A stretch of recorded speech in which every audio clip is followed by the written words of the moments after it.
What's up everybody, this is Ultimate iDevice Vids, and welcome to my Ultimate iPhone Buying Guide for 2023. In this video, we're going to discuss every iPhone you can buy at every price point, whether you're looking to spend anywhere from $150 on an iPhone all the way up to $1,000 on an iPhone or anything in between. And we're going to discuss the advantages and disadvantages of each iPhone model so you can make the best purchasing decision for yourself. And we're going to consider both the new and used markets. So no matter what your budget is, and no matter what condition iPhone you're looking for, this video has got you covered. Also, timestamps for each price range can be found in the description down below. And just to let you guys know, the prices that I'm stating for all the iPhones in this video are for the base level or minimum level storage capacities for each iPhone model. Of course, if you decide to buy an iPhone with a higher storage capacity, it's probably going to cost more. And of course, towards the beginning of this video, when we're talking about the lower price ranges, most of these phones are going to be used. And of course, once we get into some of those higher price ranges, that's where you'll see the iPhones in new condition. And for the iPhones in used condition, the prices that we're mentioning are generally what you have to spend to get an iPhone in overall good condition. Not perfect, but just overall general decent shape as of early 2023. And it's definitely worth noting that when buying a used iPhone, always read the item description carefully, only buy from trustworthy sellers, and ask the seller questions if needed. And to make sure the battery health of the iPhone is relatively high, I'd only recommend buying a used iPhone if the battery health is somewhere around 85% or higher if possible. But enough chit chat, let's go ahead and get started with the $100 to $200 price range. And my top recommendation for this price range is the iPhone SE second generation used. And you could generally get these between $120 and $180. The average probably being around $160. And I think this is a fantastic pick for this price point because it's a solid balance of semi-modern hardware that'll last several years to come, but also featuring some watered down, less premium elements to keep that price pretty low. It does feature the Apple A13 chip, which is the same processor found in the iPhone 11, and this processor is plenty powerful for the average person in 2023 without a doubt, and considering its age, I'd say you're going to get at least 2 more years of software update support on this device. But it has the overall hardware and design of the older iPhone 8, which again keeps that price pretty low. It has a solid camera for the average phone user. It does only have one 12 megapixel camera, but it takes phenomenal photos, 100% passable and enough for most people. You even get nice features like portrait mode as well. You also get wireless charging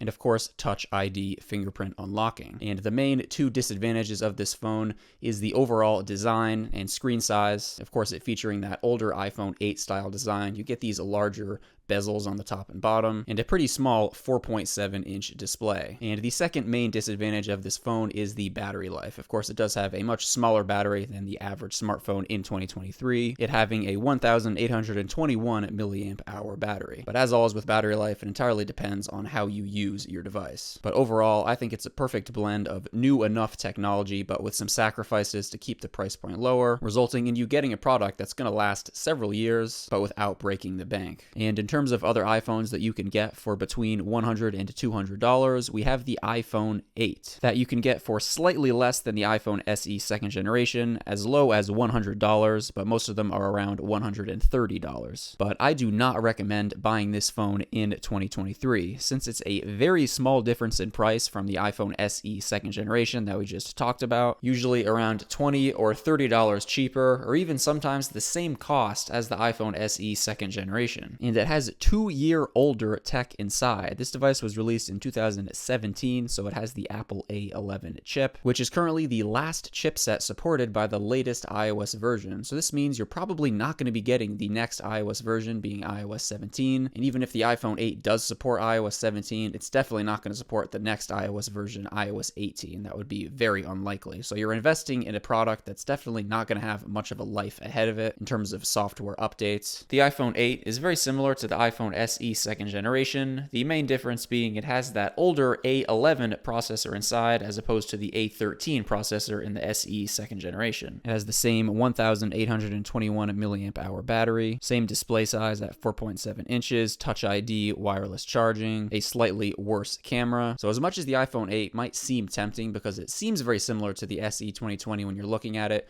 don't be fooled and definitely spend that little bit of extra money for the SE second generation if you can, because it'll definitely be worth it in the long run. And also available in this same price range, we have the iPhone 8 Plus used, and you can generally get these for around $150 to $200. So this is basically just the iPhone 8 with a larger 5.5-inch display as opposed to the 4.7-inch display on the standard iPhone 8. You also get an additional telephoto camera lens on the back, allowing for features like portrait mode, and a bigger 2,691 milliamp hour battery, of course. And yet again, this is a device that I do not recommend you buy in 2023, unless you absolutely need that larger 5.5-inch display for around that $200 price range. Again, considering that the iPhone 8 and 8 Plus are probably going to get dropped from new software update support very soon. And once again, especially considering that you can get the iPhone SE second generation with much more longevity for basically the same price. So the only real advantage of the 8 Plus in 2023 is the larger 5.5-inch display for a pretty affordable price. And moving on to the next price range, being iPhones that you can get for between $200 and $300. And let's start off with the iPhone 11 used. And you can generally get these for around $260 to $300. And this phone was originally released in 2019, and it's just an overall very solid value for the price in 2023. With the iPhone 11, you're getting a pretty modern looking and feeling device, of course it having the full screen design with the gesture-based controls and Face ID unlock, and a very large display size as well at 6.1 inches. The iPhone 11 also features very solid cameras, featuring a dual camera setup on the back with the main lens and the ultra-wide lens that take fantastic photos. You know, for the average person, this is going to be perfectly fine. Of course, you get wireless charging and a decent overall battery life as well. It has a 3,110 milliamp hour battery, and it's powered by the Apple A13 chip. And considering its age, I think the iPhone 11 will get at least 2 more years of software update support. So overall, a very solid value for a device that you can get for generally $300 or less in 2023. And next up in this price range, we have the iPhone 12 mini used. And you can generally get these for around $300, even as low as $280. And as I'm sure a lot of you guys know, for the iPhone 12 series in 2020 and for the 13 series in 2021, Apple released mini versions of their flagship iPhones. And this being the 2020 iPhone 12 mini, it features the A14 chip and basically everything that the standard iPhone 12 has, just in that smaller form factor, with a smaller 5.4-inch display, as opposed to the 6.1-inch display that the standard iPhone 12 has. And the great thing about the 12 mini is it features the full screen design with the gesture-based controls and Face ID. Again, everything that the standard iPhone 12 has, just in a smaller package. Of course, you get 5G support and just an overall modern design. And this is great for people who want a smaller device, but still something that's current and high tech. The main downside of the device in a lot of people's eyes is the battery life. Of course, as to be expected in a smaller phone, a smaller battery is inside. It has a 2,227 milliamp hour battery. But as always with battery life, it entirely depends on how you use your device, so you might not have an issue with it depending on your usage. And it is definitely tempting, just considering how much modern tech you can get for as low as $280 with the 12 mini. And next up in this price range, we have the iPhone SE 3rd generation used. So released just recently in 2022, this is Apple's current iPhone SE model, featuring the Apple A15 processor, the same processor found in the iPhone 14 and the iPhone 13. So to this day, this device is an absolute beast in terms of power and longevity. It's going to remain supported by the latest iOS version for at least 4 more years. And just like the previous generation iPhone SE, it does only feature that single standard 12 megapixel camera lens on the back,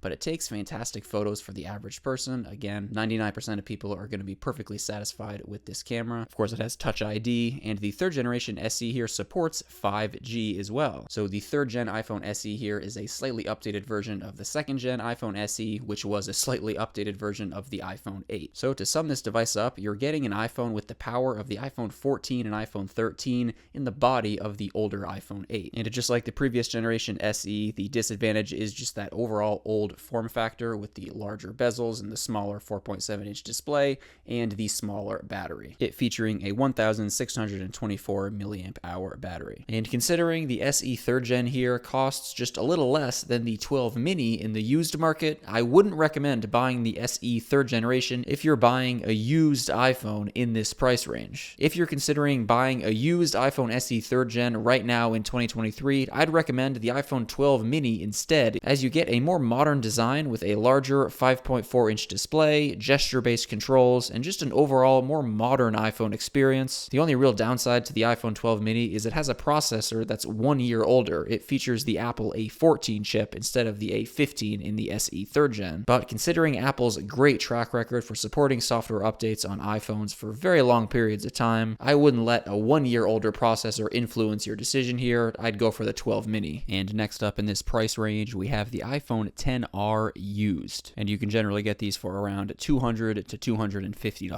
This device was released in 2018 and it has the Apple A12 chip. It features a 6.1-inch LCD display, the full screen design with Face ID unlock, and of course all the gesture-based controls you'd expect from a modern iPhone. Of course it has wireless charging and a pretty decent 2,942 milliamp hour battery. And honestly, I think this is a device that's a little bit too expensive just considering its age. I'd recommend a device like the iPhone 11 or the 12 mini, as those devices are around this same price range, just a little bit more, but you're getting a device that's newer and it's going to last you longer. This being said, I think the iPhone XR will get at least 1 more year of software update support, possibly 2. It does feature one 12 megapixel main camera on the back, and it takes solid photos.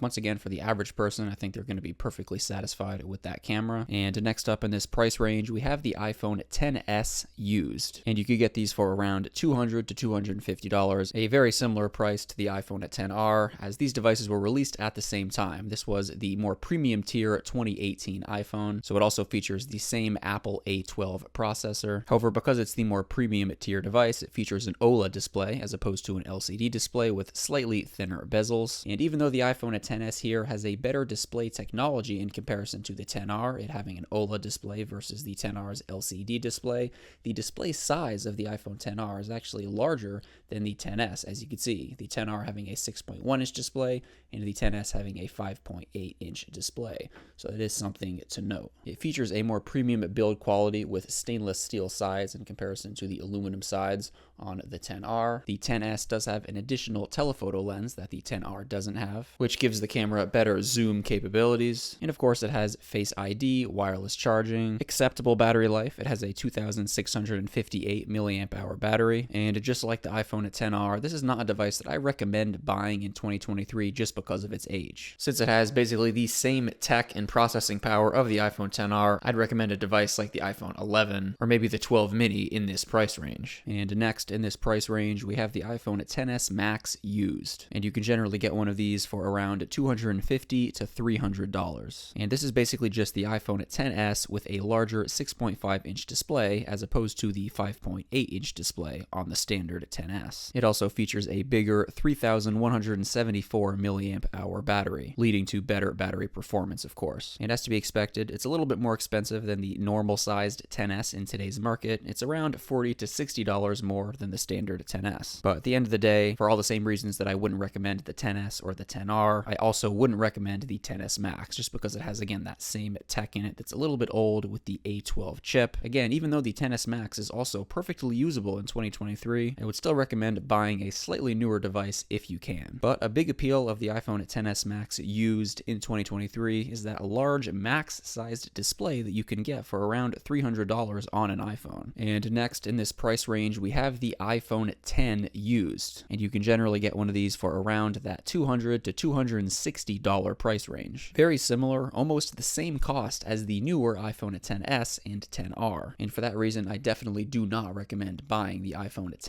in 2023. This device was released in 2017 and it features the Apple A11 chip, the same processor found in the iPhone 8, which the iPhone X was released alongside. And as I mentioned earlier, the Apple A11 chip is the oldest chipset still supported by the latest iOS version. So that being the main reason that I definitely don't recommend buying an iPhone X in 2023, as it's probably not going to get iOS 17, the next major iOS version. And even if it does get iOS 17, that'll definitely be the last iOS version. I definitely don't see iOS 18 being supported whatsoever on the iPhone X. And I can see why the iPhone X is definitely tempting, just considering how modern this device looks for a device that is, almost 6 years old. It has the full screen design with the gesture-based controls, controls, Face ID unlock. It features a 5.8-inch OLED display, and the performance is okay in 2023. You know, it's not the fastest device, but it's totally usable. But again, considering that the 1 year newer iPhone XS and XR are basically the same price as the iPhone X in 2023, if this is your price range, you're definitely better off buying one of those. But I wouldn't really even recommend those, as you could get, again, an iPhone 11 or iPhone 12 mini for around that price, just a little bit more if you can afford it. The cameras are not the greatest, they're passable, but you do get an additional telephoto lens in addition to the standard one. And by the way, for those curious, the iPhone X features a 2,716 milliamp hour battery, so I'd say passable battery life, similar to the XS. And moving on to the next price range, being iPhones that you can get for between $300 and $400. So first up in this price range, we have the iPhone 12 used, and you can generally get one for around $350 to $400, maybe a little bit over, but you can find them in the high 300s for sure. And this is an overall very solid value for the price. The iPhone 12, released in 2020, is the third to newest iPhone out right now. It has a 6.1-inch OLED display. It features the Apple A14 chip, and it has a fantastic dual camera setup on the back, 12 megapixels for both,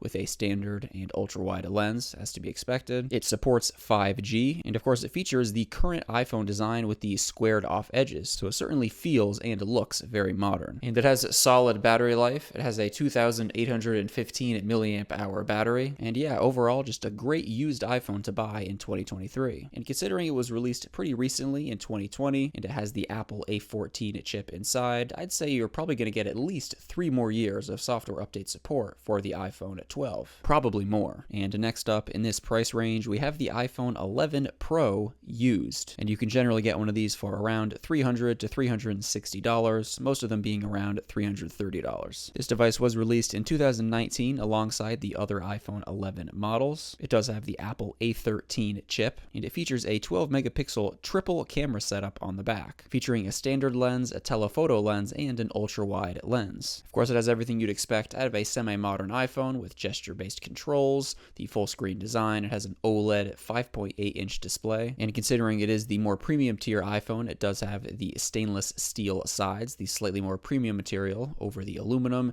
and it has the frosted back texture as opposed to the glossy texture of the non-Pro devices. It also features a 3,046 milliamp hour battery, which delivers solid battery performance. And as much as this is an okay buy in 2023, I would recommend the iPhone 12 instead, if you can pay an extra $20 or $30 for it, as it is a generation newer and features similar features to the 11 Pro, such as having that OLED display, and the display is actually a little bit larger at 6.1 inches in comparison to 5.8 inches on the 11 Pro. The 6.1 inch display size being a little bit of a more standard display size in 2023. The only real thing you're missing out on with the 12 in comparison to the 11 Pro is that additional telephoto camera lens, but that's probably something that most people rarely use anyways. And even though you don't get the more premium stainless steel edges on the 12, it does have the more modern boxy style design, so it just feels a little bit newer. And also, the iPhone 12 has a processor that's 1 year newer than the processor in the iPhone 11 Pro. The iPhone 12 having the A14 processor,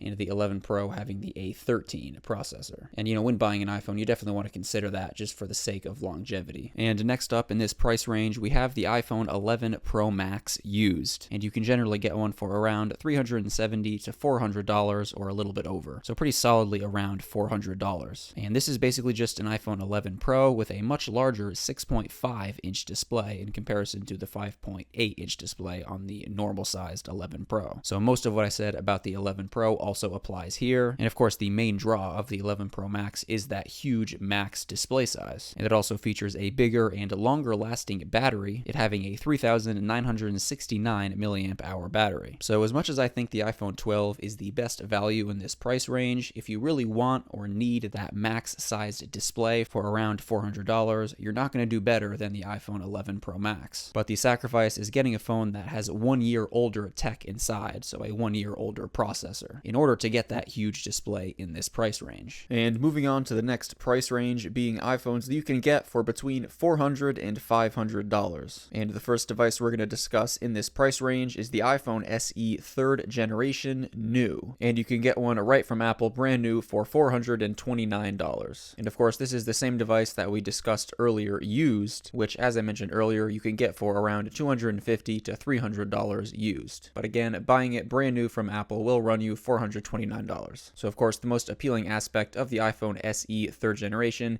is the A15 processor inside, which is again the same processor found in the iPhone 14 and iPhone 13. So an incredibly powerful processor, which guarantees that this device will get at least 4 or 5 more years of software update support. So even though it does have that older iPhone 8 style design with the home button and the larger bezels at the top and bottom, and of course that smaller 4.7-inch LCD screen, if you buy the iPhone SE 3rd gen, you know you're going to be getting a device that's going to last for many years to come. And honestly, if you're okay with having a smaller display device, it's pretty good. It has a very solid 12 megapixel camera on the back, only one main lens, but it takes fantastic photos, plenty good quality for the average person, I'd say. Of course, it has Touch ID fingerprint unlocking, 5G support, and wireless charging. I know many people just aren't comfortable buying used electronics, and if that's you, this is the cheapest new iPhone that you can buy from Apple brand new. The main real disadvantage is again just that smaller 4.7-inch display, and also the battery life is definitely below average, with once again that 1624 milliamp hour battery. But at least when you buy a brand new iPhone from Apple, you know of course you're getting a brand new battery inside, so you're starting off with 100% battery health capacity. And of course at the end of the day, you know, it's no surprise that you can get a much higher tech iPhone on the used market for around this price. But again, some people just aren't comfortable buying used devices, which is totally understandable. And the next device we're going to discuss in this price range is the iPhone 12 Pro used. And you can get one of these for around $500, sometimes as low as $460. And this is a pretty solid buy for this price range. Of course, the 12 Pro was released in 2020 alongside the other iPhone 12 series iPhones, and it's basically just a more premium version of the standard iPhone 12. It definitely has more in common with the iPhone 12 than different. It has the same 6.1-inch OLED display. It has the same A14 chip. However, as usual with the Pro tier phones, it features that triple 12 megapixel camera system on the back with the standard telephoto and ultra-wide lenses. It features the same 2815 milliamp hour battery that the standard iPhone 12 has. And of course, it has those more premium stainless steel sides and the frosted glass back texture. And it also features a new LiDAR scanner on the back. So as of right now in the used market, the iPhone 12 Pro currently costs around $100 more than the standard iPhone 12 in the used market. And honestly, the average person is going to be perfectly fine with the standard iPhone 12. And unless you have a specific reason for needing those few Pro tier features, I'd recommend saving $100 and just going for the standard iPhone 12, as it has the same processor and it'll most likely have the very same lifespan as the iPhone 12 Pro. And next in this price range, we have the iPhone 13 mini used, and you can get one of these for around $450 to $480. So released in 2021, this was the second and last mini iPhone Apple released. And just like the previous 12 mini, this is basically everything that the standard iPhone 13 is, just in a smaller package with that smaller 5.4-inch display size. Same OLED display technology, same smaller notch just like the other iPhone 13 models, same dual 12 megapixel camera system with the standard and ultra-wide lenses, and all the other things that you'd expect a higher end phone to have today, just in that smaller package. The 13 mini also features improved battery life over the previous 12 mini with a new 2406 milliamp hour battery, and a lot of the fans of the mini iPhone form factor were very happy about this improvement, as you know, not great battery life was one of the biggest complaints that people had with the iPhone 12 mini. This being said, I feel like most people today prefer either a normal medium-sized smartphone screen or a much larger Max phone screen, and this is why Apple discontinued the mini iPhones, as they just weren't selling well enough. But if you prefer the compact design, the 13 mini is the most modern and high-tech small iPhone that you can get, and it's only the previous generation iPhone, and honestly, the latest generation standard iPhone 14 models are very similar to the 13 models in terms of the tech used inside, so you're getting a very modern device with the 13 mini. You know, you have that Apple A15 processor. And moving on to the next price range, being iPhones that you can get for between $500 and $600. And first up in this category, we have the iPhone 13 used, and you can generally get one of these for somewhere between $540 to $590. And I'd say this is a fantastic value for the used market. So released just recently in 2021, this is only one generation old from the newest iPhone model. And as a result of the standard iPhone 14 models being very minor upgrades over the 13, this makes the iPhone 13 even more appealing, as of course it features so many similarities to the latest standard iPhone line, but it being a generation older, you can get it it for cheaper. It features a 6.1-inch OLED display. It features the Apple A15 processor, the same processor found in the standard iPhone 14 models. It features a fantastic dual 12-megapixel camera system on the back with the standard and ultra-wide lenses, and it also has fantastic battery life. This is one of the best attributes about the iPhone 13. It has a 3,227 milliamp hour battery. So overall, basically everything that you'd expect a modern iPhone to do. So once again, a fantastic value in the used market. And next up in this price range, we have the iPhone 12 Pro Max used. And you can generally get one of these solidly in between $500 and $600. I've seen some of them as low as $500, but more frequently somewhere between like $530 to $550. And this is a solid value. Of course, it was released in 2020 alongside the other iPhone 12 models. And if you want a decently new max-sized iPhone for less than or around $600, you're going to love the iPhone 12 Pro Max. It features a massive 6.7-inch OLED display, the largest iPhone screen ever in an iPhone still to this date, as the iPhone 13 Pro Max and 14 Pro Max have retained the same screen size that this device has. And this is, of course, larger than the previous iPhone 11 Pro Max and 10s Max. Of course, it features the Apple A14 chip, the 12-megapixel triple lens camera system on the back with the standard, the telephoto, and the ultra-wide lenses, and of course the stainless steel sides and the frosted back design. It features a 3,687 milliamp hour battery, so solid battery performance as you'd expect from a Pro Max device. So once again, a solid value for a Pro Max device, that's still decently new, but not one of the latest few devices, so you're going to save some money there. And moving on to the next price range, being iPhones that you can get for between $600 and $700. And first up in this price range, we have the iPhone 12 new, and you could get one brand new straight from Apple for $629. So released in 2020, it features a 6.1-inch OLED display. It features the Apple A14 chip, a great 12-megapixel dual camera setup with the standard and ultra-wide lenses, and of course the brand new blocky style design with the squared off edges. So it certainly looks and feels very modern. It has solid battery life. It has a 2,815 milliamp hour battery. Honestly, as much as the iPhone 12 is a fantastic iPhone, if you're going to buy a new iPhone from Apple today, I'd recommend the iPhone 13 instead, as it's a generation newer and it has that new A15 processor and it has better battery life, and it's only $100 more than the iPhone 12. And if you're about to spend as much as $600 on a new iPhone 12, again, if you have the budget for it, I'd recommend spending an extra $100 for the newer iPhone 13. As much as there's not a huge difference between the iPhone 12 and iPhone 13, in my opinion, it's enough of a difference to be worth an extra $100 if you're about to buy one brand new for, that high $600 price. And next up in this price range, we have the iPhone 14 used, and you can generally get one in the $650 to $700-ish range. And as I mentioned earlier, the standard iPhone 14 is a very minor upgrade over the standard iPhone 13. It features the same A15 processor that the iPhone 13 has. However, it does have one additional graphics core in the processor, so it's a slightly updated processor, but a very minor upgrade there. And the main camera lens is also slightly improved, but again, very minor upgrade there as well. It features an OLED 6.1-inch display, and just like the iPhone 13, it has great battery life. It has a 3,279 milliamp hour battery, and the biggest two new features that the iPhone 14 has is crash detection and emergency SOS satellite connectivity, which are both very nice to have. Although honestly, a used iPhone 13 is going to be perfectly adequate for 99% of people, and that's what I'd recommend if you're buying a used iPhone. And next up in this price range, we have the iPhone 13 mini new, and you can get one directly from Apple brand new for $629. And as we discussed earlier, this is Apple's mini version of the iPhone 13, featuring basically everything that the standard iPhone 13 has, just in that smaller package with that 5.4-inch display. So basically all the same tech inside, the same OLED display technology, the same smaller notch that's in the other iPhone 13 models, the same dual 12-megapixel camera system with the standard and ultra-wide lenses, and basically everything you'd expect a modern iPhone to have, just in that smaller package. It also features improved battery life over the 12 mini, which makes it more compelling for small phone lovers with that 2,406 milliamp hour battery, although I get the sense that most people today want a larger screen size than this. But for those that do prefer a smaller form factor that's a little bit more compact, it's great that you can go out and buy the iPhone 13 mini new from Apple today, as it has new tech inside. It has the Apple A15 processor, and again, everything else that the standard iPhone 13 has. And moving right along to the next price range, being iPhones that you can get for between $700 and $800. And first up in this price range, we have the iPhone 13 new. So you can get one straight from Apple for $729. So released in 2021, this is the previous generation iPhone today. So only one generation behind the latest iPhone 14 models. And this is a very solid buy in 2023. So because the standard iPhone 14 is a pretty minor upgrade over the standard iPhone 13,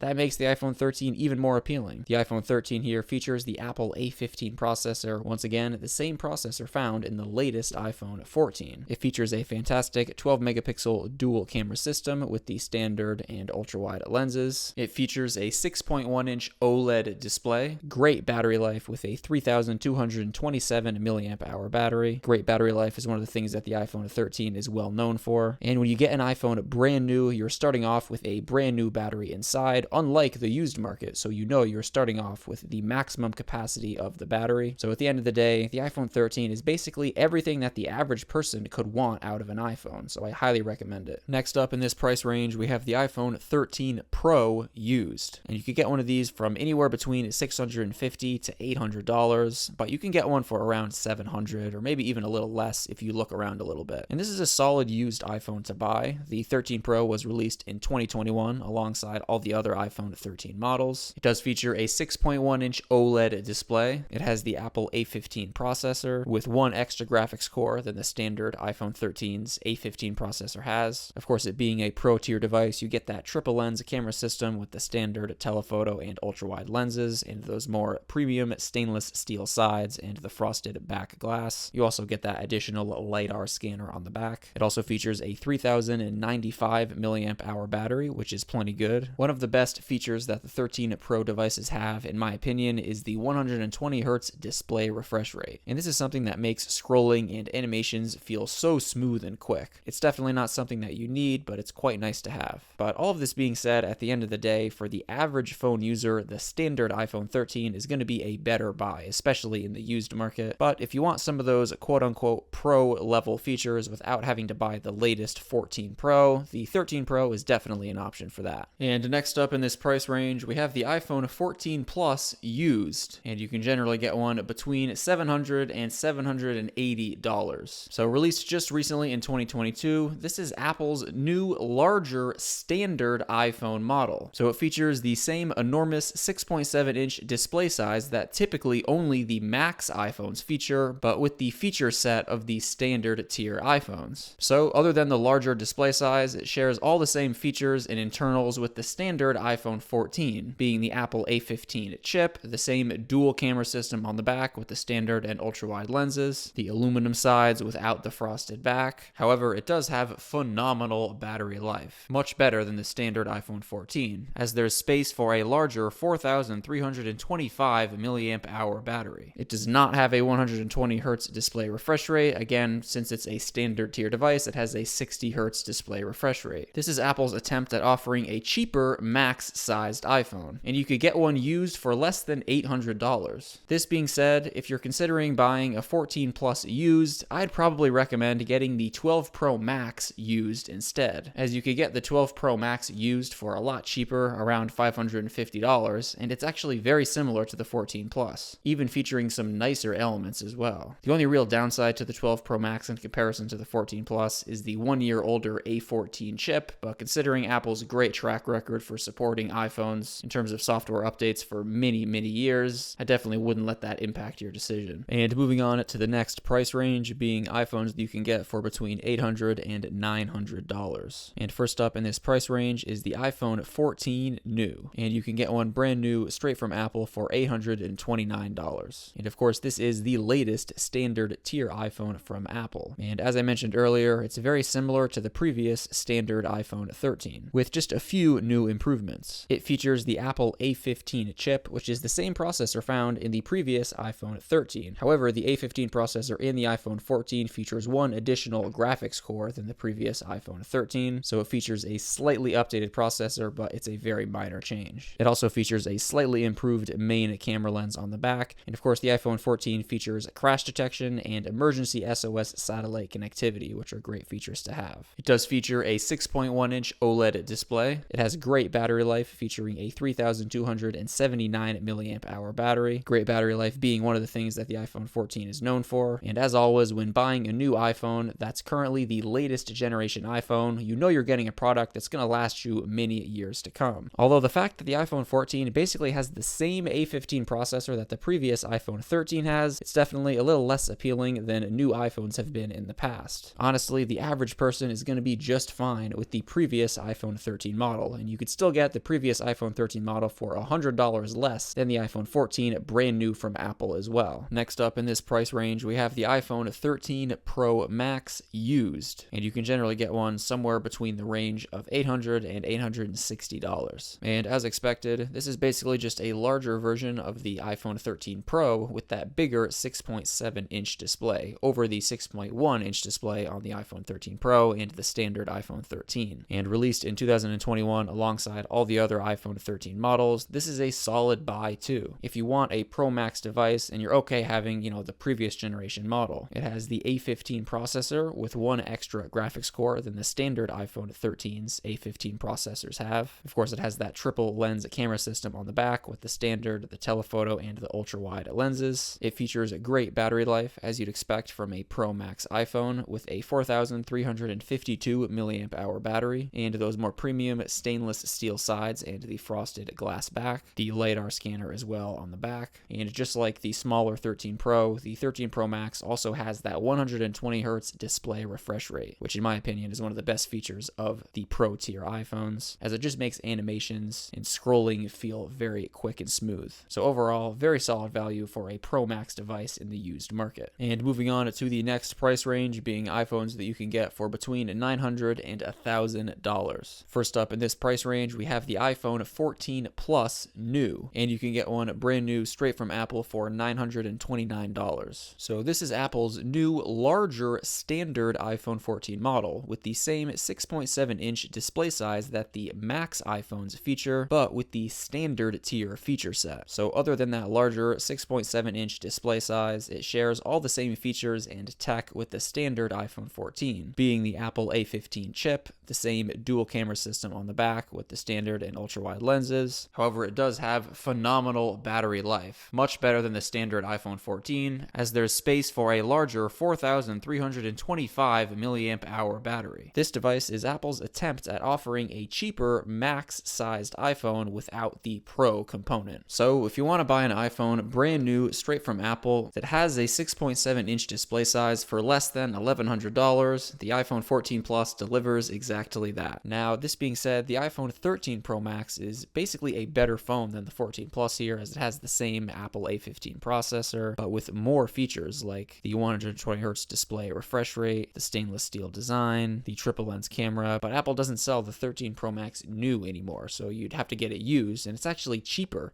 than the 14 Plus. So that's something to consider. Maybe it's worth getting a used 13 Pro Max instead of the 14 Plus, as you do get an overall more luxurious iPhone experience. The sacrifice being that, of course, you're not getting a brand new device straight from Apple. And next up in this price range, we have the iPhone 14 Pro new, and you can get one straight from Apple for $999. This is Apple's latest and greatest Pro iPhone. So as you'd expect for a $1,000 iPhone, you're getting a very top-of-the-line device. This features Apple's latest A16 processor with an amazing triple lens camera system, including the standard ultra-wide and telephoto lenses. It features a 6.1-inch OLED display. You get the new pill-shaped cutout design without the notch and the dynamic island software features to go along with it. And of course, that 120 Hz display refresh rate. It has a 3,200 milliamp hour battery, which delivers solid battery performance. All around, the best iPhone out right now, as you'd expect for the latest generation Pro device from Apple. Now, you could also get the iPhone 14 Pro used for around $930 to $950-ish.